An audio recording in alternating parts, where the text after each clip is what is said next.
आज आपण बनवणार आहोत पनीर लबाबदार। बघा किती सुंदर असा इथे पनीर लबाबदार तयार झालेला आहे आणि याची टेस्ट तर एकदम सुंदर अशी हॉटेलपेक्षाही हॉटेलमध्ये मिळतं त्याच्यापेक्षाही खूप छान अशी झालेली आहे। तर तुम्हाला मी सोप्या पद्धतीने तयार करून दाखवणार आहे। तर चला करूया सुरुवात। तर इथे सुरुवातीला पॅनमध्ये थोडंसं तेल घालून घेतलेलं आहे, फक्त एक पळी तेल घालायचं आहे आणि याच्यामध्ये एक मोठी विलायची, 2 छोट्या विलायच्या, एक छोटा कलमीचा तुकडा आणि तुम्ही इथे काळे मिरे वगैरे सुद्धा ॲड करू शकता, पण मी एकदम थोडेसेच मसाले इथे वापरत आहे। आणि इथे 1 चमचा जिरं घालायचं आहे आणि जिरं तडतडलं की लगेचच आपल्याला इथे 2 मोठे मोठे मी उभे कांदे चिरून घेतले आहे, ते सुद्धा टाकून घ्यायचे आहे। तर कांदेसुद्धा छान असे होऊ द्यायचे आहे थोडेसे चांगले आणि 2-4 मिरच्या इथे लाल मिरच्या टाकायच्या आहे, म्हणजे चव छान येते। तर इथे काजू टाकायचे आहे 5-6, जर तुमच्याकडे काजू नसतील तर तुम्ही मगजबीजसुद्धा टाकू शकता। आणि एक इथे टोमॅटो घातलेला आहे, उभा चिरून घेतलेला आहे मोठा मोठा, आणि ह्या कोथिंबीरच्या कांड्या टाकलेल्या आहेत तर त्यासुद्धा टाकून घ्यायच्या आहे। तर हे मसाला भाजून झालेला आहे, मग थोडा मोठ्या गॅसवर म्हणजे भाजायचा, म्हणजे छान असा स्मोकी फ्लेवर येतो। तर मसाला भाजून झालेला आहे आणि मिक्सरला काढून ठेवला आहे भांड्यामध्ये, थंड होऊन झाल्यानंतर मी वाटून घेणार आहे। तर इथे पुन्हा एकदा एक पळी तेल टाकून घेतलेलं आहे ह्याच्यामध्ये आणि पनीर तळायचं आहे। तर पनीर तळताना थोडा मोठ्या गॅसवर तळायचा, म्हणजे त्याचं टेक्स्चर जे आहे सॉफ्ट राहतं, मस्त असं मुलायम एकदम। तर हे थोडंसं शॅलो फ्राय करून घ्यायचं आपल्याला आणि याच्यामध्ये हळद, तिखट, मीठ थोडं थोडं घालून घ्यायचं आहे, किंवा मग तुम्ही याला तळूसुद्धा डायरेक्ट तेलातून काढूसुद्धा शकता, पण मी असंच इथे परतून घेत आहे। तर याला 2 ते 3 मिनिट असं होऊ द्यायचं आहे। बघा अशा प्रकारे पनीर आपलं शॅलो फ्राय झालेलं आहे।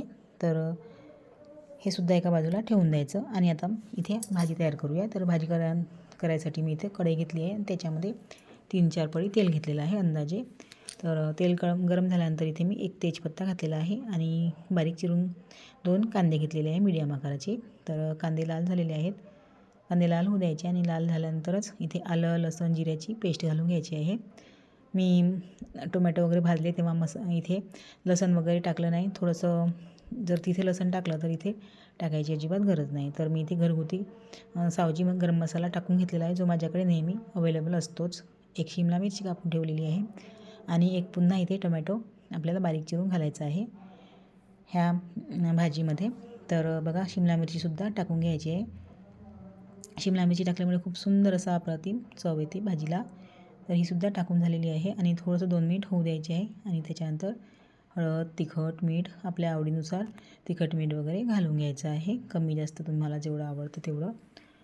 तर तिखट, मीठ आणि हळद इथे टाकून घेत आहे मी आणि यालासुद्धा छान असं परतून घ्यायचं आहे, म्हणजे 1 ते 2 मिनिट आपल्याला होऊ द्यायचं आहे, म्हणजे शिमला मिरचीसुद्धा छान शिजली जाईल आणि तिखट मीठसुद्धा भाजून होईल ह्या तेलामध्ये। आणि आता हे मिश्रण जे मिक्सरला वाटून घेतलं होतं ते सुद्धा इथे टाकून घेत आहे।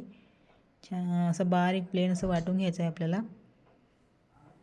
मिश्रण।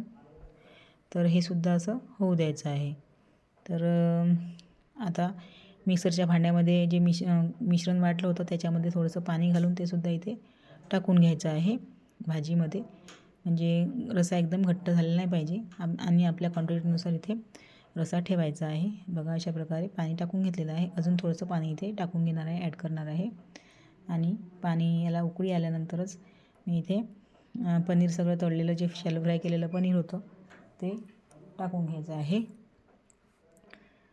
तर बघा हे पनीरचा रंग बघा असं मस्त दिसत आहे, हिरवा हिरवा, कारण आपण झाकून ठेवलेलं नव्हतं पनीर शिजवताना। शिमला मिरचीचा रंग छान असा हिरवा दिसत आहे, कारण शिमला मिरची झाकून नव्हती ठेवली, झाकून जर ठेवली तर कलर चेंज होतो। आणि आता पनीरला ह्या उकळी आलेली आहे इथे, तर भाजीला उकळी आलेली आहे रस्स्याला। तर इथे मी थोडीशी कसुरी मेथी घालून घेते। बघा छान असं तेल सुटलेलं आहे आणि आता संपूर्ण हे पनीर इथे टाकून घ्यायचे आहेत, शॅलो फ्राय केलेलं पनीर। तर थोडंसं पाणी या कढईमध्ये पुन्हा टाकून घेते, कारण याला तिखट मीठ वगैरे लागलेलं होतं कढईला, म्हणून संपूर्ण थोडंसं पाणी टाकून याच्यामध्ये टाकून घेते मी। तर बघा मस्त अशी भाजी आपली तयार झालेली आहे। अजून 1-2 उकड्या काढून घ्यायच्या, म्हणजे मस्त अशी आपली भाजी तयार होते पनीर लबाबदार. तर बरेच जण इथे क्रीम वगैरे टाकतात, पण आमच्याकडे असं खात नाहीत क्रीम वगैरे टाकलेलं, त्याच्यामुळे मी इथे क्रीमचा अजिबात वापर करणार नाही आहे. नाहीतर अमूलची क्रीम वगैरे तुम्ही इथे टाकू शकता, वापरू शकता. कोथिंबीर टाकून घेतलेलं आहे आणि 2 स्लाईस ठेवले होते पनीरचे.